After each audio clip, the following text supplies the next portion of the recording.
rock civilization. And the underworld at KBER.com. Very nice. Utah's rock station. We are the mighty KBER 101. I'm the good Reverend Helmut Von Schmidt. He's the Undertaker, Metalhead Murphy. Yeah. And this is the Salt Lake Soundcheck, your local music show. Woo! All right, man. I've been looking forward to this show for, 2 weeks now because that's when I knew that we had this guy. But the anticipation in those 2 weeks. Yes, indeed. My God. Yes, indeed, man. Go ahead. We welcome in studio Parascientific Discovery for the layman's like myself. You guys are local ghost hunters. That's right. We go around and we investigate local places here in Salt Lake and Utah and just try to prove the existence or disprove the existence of paranormal activity. So why don't you go around and introduce yourself to Utah? My name is Alan. I'm kind of the founder of the group. I'm Gary. I'm the tech guy. Hi, my name's Tia. I'm Dallin. I'm the investigator/tech. And I'm Cole, and I'm an investigator/tech also. All right. Now, I already know a little bit of the stories, but why don't you just go through and in just a few minutes more, we're going to hear some actual EVPs, Right. so some actual audio from some of your investigations. But why don't you let us know where the audio you've collected, we're going to be playing from, where you collected that. This evening, what we've got, we're going to be presenting evidence from the Tooele Valley Hospital that we did on the first part of January. We're also going to be talking about a Bountiful home that we investigated after that, and then we did a old mortuary turned tattoo parlor, which is now called Retribution Tattoo in Layton. And so we've got some pretty cool stories to tell from all those three things. And give some background on the Tooele Hospital. So the Tooele Hospital, it was a functioning hospital out in the Tooele County. Started way back in the early 1940s, and then it closed in around 2001. Since then, it's been turned into a haunted attraction called Asylum 49. And so there's just a lot of reported activity there. It's just a hotbed for paranormal activity. A lot goes on there, probably more than any place that I've ever been to. And every time we go there, we get some pretty compelling evidence or witness some pretty amazing things. So it's and witness awesome. is a good word from some stuff that you've already told me. Exactly. So we'll get into a lot more of that in just a few minutes. Right now, very creepy. Right now, some music from the machinery inside, featuring Joel Pack and the Rob. It's Running Up That Hill on KBER 101, Utah's rock station. The Suicycles from Sex, Drugs, and Death, appropriately named for this evening. That was Western Highway. It's Helmet Metalhead. Salt Lake Soundcheck, your local music show, and Parascientific Discovery joins us in studio. They are ghost hunters for the layman like myself. And so first, let's talk about the Tooele Hospital because there was some freaky stuff that went on out there. So we did the Tooele Hospital, the 6th of January, and we were actually the first investigators to investigate into that in the hospital since last year. Okay. So it's been sitting, dormant. Nobody's really been affecting it for a long time. So the spirits that are in there probably got a little comfortable with people not being there. And so we were the first ones there, and we wanted to be the first ones there to see if we can stir this up and see, if we can get some good evidence. And we were able to obtain some pretty cool stuff. One thing that we were able to get was the first time that I have ever experienced seeing a full-bodied apparition. Creepy. And myself and Dallin, we both saw it. So what was going on is we were on the labor and delivery side of this hospital, and we were down at the far end of the hallway on the right where this supposed shadow man stays, and he doesn't like people in this room at all. And so we were in there with Tia, and just for everybody out there who doesn't know, Tia is a psychic medium that she works with us in our group now. She's been a new addition, and she has hit the nail on the head so many times that we just couldn't deny her ability. And she was in there with us, and she kept telling us that there's a man in here. There's a man in here, and he's talking down to me, like he's looking down at me, just shouting, "Get out, you're not welcome here." She started channeling his voice, started speaking and saying, "You're not welcome here. This is my place. Get out. We don't want you here." And so I told him, if you're going to have to do something to let us know that you're here. And she says, "Well, it sounds to me like he's pulling away and he's leaving the room because he knows you're not going to leave, so we're going to leave."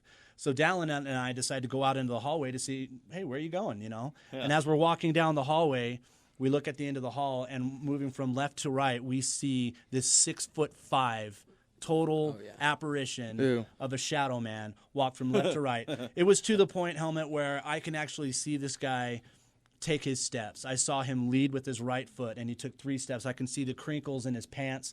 I can see that he was wearing a long sleeve shirt with some kind of a cuff. And I could see the cuff, almost like he was wearing something professional. Well, at least he was dressed like a gentleman. Exactly. But and seeing you're gonna be a dick. Might as well dress nice. Right. Exactly. So what was amazing about it is the fact that Tia tells us that this spirit is talking down to her as if it's taller than her, very tall, talking down, and then we see this 6'5" apparition move from left until right. And we didn't actually catch it on video, but what we actually caught on video was Dallin and myself. They caught our reaction to seeing it. So Gary's sitting at base camp watching us react to this spirit, and he basically, how'd you describe it, Gary? Oh, their eyes just went big like this. Just whoa. I mean, it was so amazing because, I mean, I've never seen anything like that. And as an investigator, that's like the Holy Grail, you know what I mean? Oh, yeah. And so we're sitting here thinking, you know, what did we just see? And it was hard to comprehend. It was hard to comprehend it. I mean, we literally had to stop what we were doing. Dallin and I sat down. We just said, what is this? And what did we just see? I mean, we've been wanting to see this for so long, and I always told myself as an investigator, you know, I'm not going to believe this until I see it. I mean, I've heard some pretty crazy stuff. Yeah. I've felt some pretty crazy stuff, but I've never seen it. And when I saw it, it was like eye-opening. I mean, it totally like changes your life. Seriously, seeing something like that. It definitely was like, let's take this to the next level. Oh yeah. I always tell these guys they're so crazy. Grab a mic, yeah. I always tell these guys they're so crazy because they have to see the channeling wasn't enough, right? Yeah. They're shocked when they see the apparition, but the channeling wasn't enough. Talking with these creeps isn't enough. They need to show themselves to you. Got to capture it on video. So Parascientific Discovery joins us in studio. The Salt Lake Soundcheck on KBER 101. Yeah. The one thing that we try to do is we try to put ourselves in harm's way, and as investigators, we don't really recommend for other investigators that are trying to start a group or coming up and doing this. You got to be pretty well versed in this field of study to know what you're doing. We do put ourselves in harm's way. We open ourselves up to get hurt, kicked, pushed, shoved, whatever, because those are the things that we need to convince us that this is going on. Tia, she feels it, and she tells us, you guys are playing with fire, and you should mess around, but we keep doing it because we know that this is good. This is cutting edge, and this is what's going to get the evidence, and this is what's really going to make it work. Well, let me ask you, Tia. Now, this psychic medium ability, is it a gift or a pain in the ass? I'd say both. Yeah? Yeah, it's kind of a curse and kind of a gift. There you go. That's I what have to say. block it a lot because I go to school and I work full time. It's very hard to deal with the spirit and the human life. So I know. Yeah, I hear they can be pretty they can selfish. be very aggressive. That's why I tell these guys, I'm like their little protective angel there.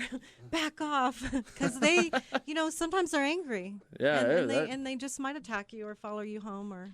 What's anybody can take this question. What's your advice to say if someone doesn't want to be bothered, or if they're being bothered and they'd like that to stop? Do they have to have an intervention with you? Some people like you coming in. We could come in and we could cleanse for you, or you could try some sage, white sage. If you burn pure white sage, it helps with negativity. But if you have something that's a spirit or something, we can definitely come help you cleanse your house. Yeah, and then there's also some things that you can do to empower yourself. So if you're experiencing something in your home, the main thing to do is just to take charge of your home and let it know the boundaries. This is my home. You're not allowed here. I see. I think this happens a lot more than people are afraid to come out of the closet and say, because it may be a little taboo. Well, and I think for a also, lot of people. especially in this state, it's pretty conservative, and so people kind of live within the box that they choose to live in, and so when things like this happen, they're so quick to just dismiss it because it's outside of their belief system, and so they don't want to acknowledge that it's true. But we've had so many things happen that it's just undeniable. Well, and speaking of homes, you guys, I think fairly recently, at least this year, went to a home in Bountiful. Right. So we went. That was having some trouble. Yeah. So what happened is this house was repossessed, and it was being basically flipped in foreclosure. The bank was going to turn around and sell it, and so they brought in like a utility guy to go in there and change the locks and kind of vacuum and clean up the mess so that it can be shown and sold. And he said that none of his workers wanted to work in there. He said they would go down into the basement and they would get these really bizarre, strange feelings. Their phones were dying. Their equipment was dying down there. They were really scared to be down there. And so he called us up and said, will you just please come validate what we're experiencing? And so we went out there, and the first time we went out there without Tia, and it was just us four, Gary, Cole, and Dallin, and myself, and we really didn't get anything. We left there going, I don't think there's anything going on there. And we were kind of deceived because we listened to our recordings and we actually got a few things that were pretty compelling and got some visual evidence. And got some visual evidence as well, some that you can actually see on our website, parascientificdiscovery.com. We've got photos there. Nice. And so we decided we were going to go back and bring Tia, and we brought Tia in there. She immediately goes down into the basement and goes into this one room, and she says, there's a woman in this room, and the next time that you hear me speak, it's basically going to be this spirit. And so she starts walking around, dragging her hand on the walls, every single wall, just walking in circles around Gary and myself. And, of course, I'm skeptical because this is the first time I've ever really worked with Tia, and so I wanted some proof. And so she flat out just says, you don't believe that I'm here. And I said, well, I don't know that you are. And she said, well, I want to talk about your father. Your daddy. And I was like, whoa. And she says, he's dead, isn't he? And I said, yeah, my father is dead. And she says, I know he is. And I said, well, can you describe him to me? And she says, well, he's kind of short and stocky and kind of like a teddy bear. And that floored me because 5 years previous to this, I was in Las Vegas, and I went to go see a really well-known psychic, Sylvia Brown, and she told me the exact same phrase. Your dad is short, stocky, and just like a teddy bear. Only in her smoker voice. With her smoker voice, yeah. So, but then Tia says the same thing to me in a bountiful home, and it floored me. The other thing that Sylvia Brown told me in Vegas is she said, you talk to your dad in your car, right? And I said, yeah. She goes, like he's in the car with you and you have conversations with him. And I said, yeah, I do. And she said, yeah, I know, because he hears you when you do that. Well, Tia tells me, you haven't been talking to your dad like you used to. And I was like, whoa. Just totally floored me because, and to be honest, it's been some years have gone by since my dad has passed, and so I haven't really been talking to him as much, and she just hit the nail on the head. She started channeling this spirit and letting us know who she was, kind of giving us an idea of what this spirit was doing there. And she just liked to be there. And she actually determined that lots of spirits come through there as if that place is like a portal for spirits to come and go as they please. And they're constantly coming through there. And that's why those workers are feeling so odd and strange in this home. Wow. So, and we have an EVP from... No, this EVP that you got here, we actually captured in the Tooele Hospital. Oh, okay. And this one... Got ahead of ourselves there. This EVP here is actually, we believe, could be the same shadow man that didn't want us in his room actually talking to Gary. What did he say, dress up, punks? You'll see. Yeah, we'll play it first, and then you can describe what it is we're hearing, and we'll play it again.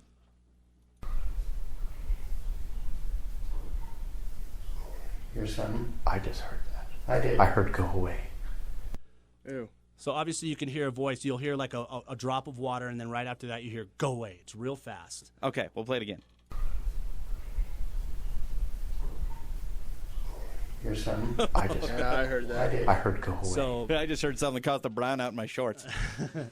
So I mean, those are the things that really kind of validate things for us, Yeah. Especially when we're experiencing all those things previous, the apparition, the weird feelings, and then Gary hears a voice that says "Go away." And that was actually a voice. It wasn't an EVP. You could actually hear it with your own ears. Yeah. So they actually heard that with their own ears. So this thing was strong enough to be able to manifest enough energy to actually audibly make a noise in our, Which I hearing guess would make range. sense if then at that point, a little later, you see him.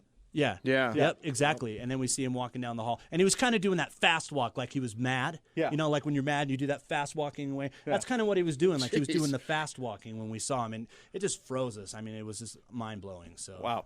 All right, so in a little bit, we're going to talk about the tattoo shop. Tell us a little bit about that. The tattoo shop was some pretty effed up stuff. Okay. I can't think of a better way to put it. We're going to come back with that and then some more music as well from... Yes, I am. Royal Bliss. Yeah, with some music there called Crazy. KBER 101, the Salt Lake Soundcheck, your local music show, Helmet, Metalhead, and Parascientific Discovery. What's up? Hello once again. Hello. All right, so tell us about the tattoo shop in Layton. All right. Well, so we get a call from this tattoo company in Layton called Retribution Tattoo. and aptly named, we find out, right? Yeah. Basically, they said this tattoo shop was in a former mortuary that was converted over into a couple of restaurants upstairs. Ew. And then yeah, no kidding. And then downstairs is where they used to store the bodies, in the embalming room is where they actually have the waiting room and the tattoo shop. Kick ass. Oh, wow. So they've had a lot of goings on there. They've experienced a lot of things. Even the people that own the restaurants upstairs. See, the middle restaurant that's upstairs, it was like a Taste of Britain restaurant, and that used to be the viewing room where you would view the body when it was prepared and in the casket. And then the restaurant that was next to it was an Italian restaurant, and that's actually where you'd go in and purchase your casket for your loved one, and where the hearse would back up and bring the body in and everything. So it's kind of a weird, eerie thing going on there, you know? Yes. To think that, you're eating in a restaurant where there were lots of dead bodies just sitting there. So we go down, we're waiting in the waiting room. They're still doing some tattoos on some people in there, so we're waiting for those sessions to get done. And I decided to venture off on my own, and I went into the embalming room, which is the waiting room, and I did the air quotes because that's just weird. Yeah. It's just it's kind of creepy, but it was cool. So I'm sitting down, and I decided I wanted to try to utilize some meditation techniques that I've been kind of studying and learning, and trying to open myself up to receive some of these spirits that are there. And I think I may have just gone a little too far because I was inviting it to use my energy, kept telling it to use my energy. I give you permission to use my energy. I was holding my hand out, my right hand out for about 5 minutes, just telling it to touch me, do something, let me know that you're here. Didn't really feel anything, but then after about 5 minutes, I started feeling like cold around my hand. Yeah. And then after I felt the cold on my hand, I think, oh, maybe it was a draft, and so I kind of blew it off. But then the top of my hand started getting really warm, and it kept getting warmer and warmer and warmer to the point where it was stinging. And I got up and I grabbed Gary and I said, Gary, you got to come here and look at this. And he looks down at my hand, and I've got these 2 bright red, full-on scratches on the top of my hand. I mean, full-on scratches. And it creeped me out. Man. And so that kind of bothered me for a minute. I'm like, whoa, this thing actually scratched me. I mean, I actually have 2 finger scratches, and to the point where... Listen to this guy. It kind of bothered me a little bit. I'd be like, holy hell, I'm out of here. Well, see, like I said, these are the things that we want to get. I mean, this is a holy grail. I mean, I wanted to get... I would have... I would have liked to have more happen, you know what I mean? So, yeah, and so anyways... Is there any way you can punch me in the face? Yeah. Yeah, punch me in the face, please.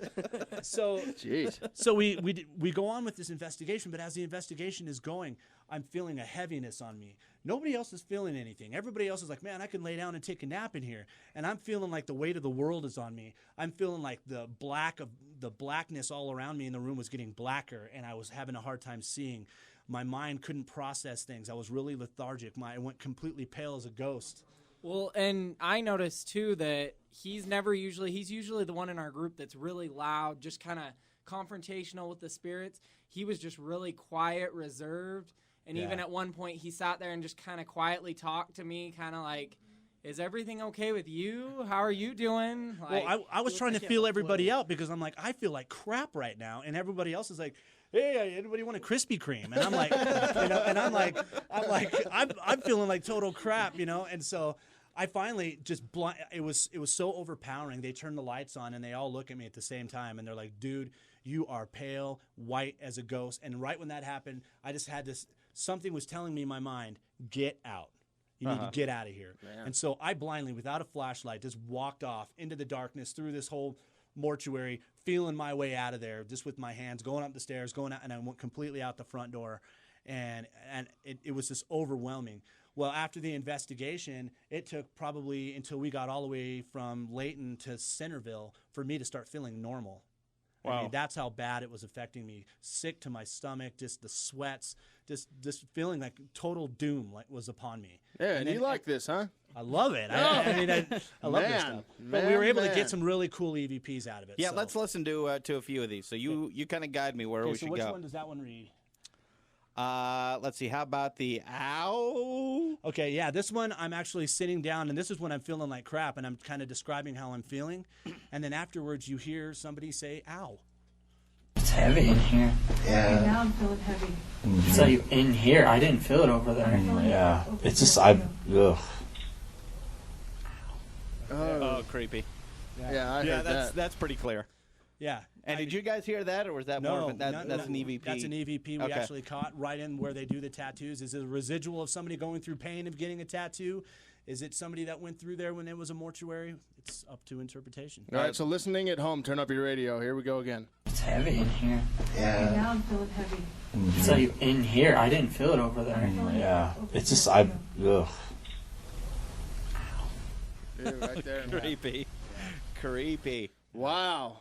All right. How about I'm Forgotten? Yeah, this one you'll actually hear me talking, and towards the end of my sentence you kind of hear it blend in with my voice, but you'll actually hear it sounds like a woman's voice say I'm forgotten. Now, see, I like it like rather on an MP3 player than if I were to hear it like right then, because then you'd see me all 6'2", 300 pounds of me tucked down and run like a little girl. I'd rather listen to it back like we're doing now. Yeah.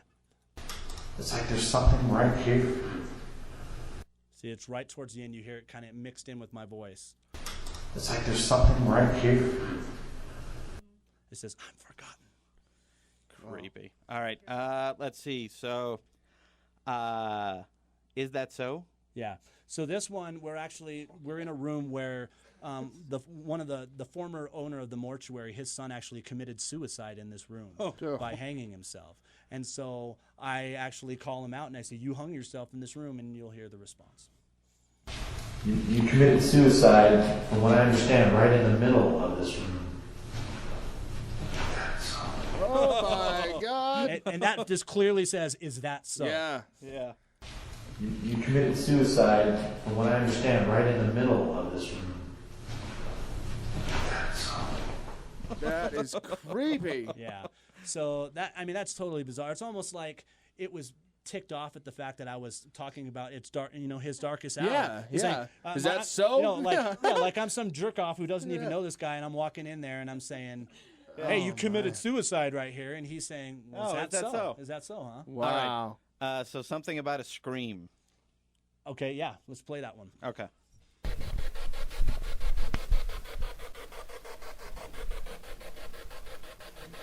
This is the remix. Must be up there, huh?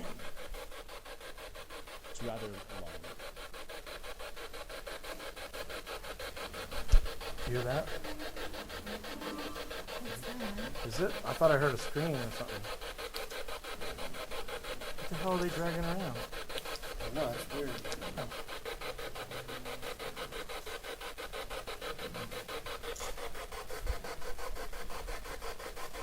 Give us a sign of your presence. So the one thing that you're actually listening for here is up above where Gary was sitting, they were hearing dragging, and you can actually hear dragging like a table dragging. And that was actually the restaurant above us that was closed and nobody was in there, yet you can hear the dragging tables and chairs moving around up there. Creepy. All right, we have time for just one more whisper voice. Okay, yeah, let's do that one. Okay. Is it that little girl I was talking to earlier? Whoa. All right. We'll do it just one more time. Is it that little girl I was talking to earlier? Whoa. Yeah, and she right there, she says, it sounds to me like she's saying thanks. Like, Yeah. is that the little girl I was talking to earlier? And it says thanks. And I have one where she actually says her name. Yeah. So Wow. Creepy. Right. So once again, go over the website and how people can contact you All right, if they want to reach out to you for some help. Well, obviously, we're on all the different social networking stuff on Twitter. You can find us at PSD Crew. You can find us on Facebook under Parascientific Discovery, and also our website, parascientificdiscovery.com. We've got evidence on there, video evidence, audio evidence, video. We've got the previous interviews we've done with you, and things like that, some educational stuff, and just what's going on with us. And if you're experiencing anything, don't be afraid. Get a hold of us. If you're investigators that are trying to start out and you need to know where to go and need to know where to start this whole thing up, give us a call. We'd love to help you guys out. Kick right ass. on. Well, and speaking of, just real quick, Helmet, I know we have to go, but speaking of the interviews, we recorded this one as well, so if you didn't get to hear as clearly the EVPs, well, just go to their website like they just said, or else you can also find the Salt Lake Soundcheck Facebook page. We post all the interviews there You guys as are well. awesome. Thanks for having us. Thank you so much for coming in. Once again, Parascientific Discovery has been our guest. On behalf of Parascientific Discovery and Metalhead Murphy, I am the good Reverend Helmut von Schmidt, and this has been the Salt Lake Soundcheck on KBER 101. Good evening.